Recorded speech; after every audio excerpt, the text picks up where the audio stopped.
Welcome to algebra. Today we are going to unlock the mystery of variables. If you have ever seen letters mixed in with numbers and wondered what they mean, you are in the right place. We will learn how these algebraic symbols represent numbers and help us solve problems. So, what exactly is a variable? Simply put, a variable is a symbol used to represent a number that we do not know yet. It acts like a placeholder or a container. Imagine a box that holds a secret number inside.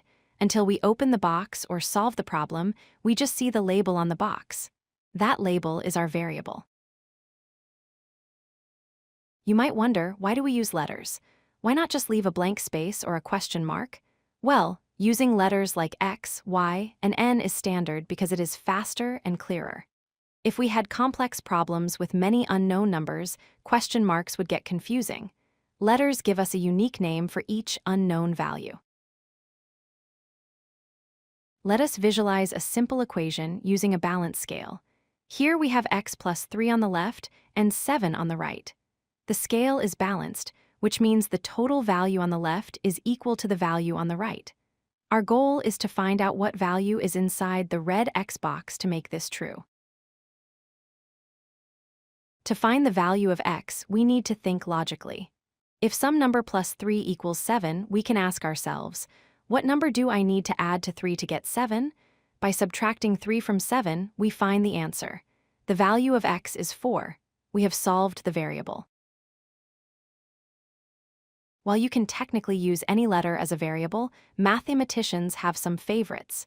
X is the most popular choice for an unknown number. Y is often used as a second variable. N is frequently used when the answer is a simple counting number or integer.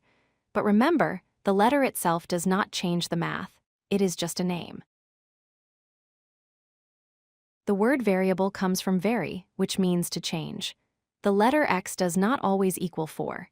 Its value depends entirely on the problem. In problem A, x plus 2 is 10, so x is 8. But in problem B, x minus 5 is 20, so x must be 25. The context defines the value. Algebra is like a language. We can translate English phrases into mathematical expressions. For example, a number plus 5 becomes n plus 5. 3 times a number becomes 3x. 10 decreased by a number is 10 minus y. Learning these translations is key to solving word problems. Here is an important rule. In algebra, we stop using the multiplication cross symbol because it looks too much like the letter x. Instead, we put the number right next to the letter. So, 2x means 2 times x. This shorthand keeps our equations clean and easy to read. To wrap up, remember these 4 points. Variables are just placeholders for unknown numbers. We use letters like x and y for efficiency. When you see a number next to a letter, it means multiplication. And finally, we can find the value of a variable by balancing the equation. You have now taken your first step into algebra. If you like this video, hit that like button and don't forget to subscribe.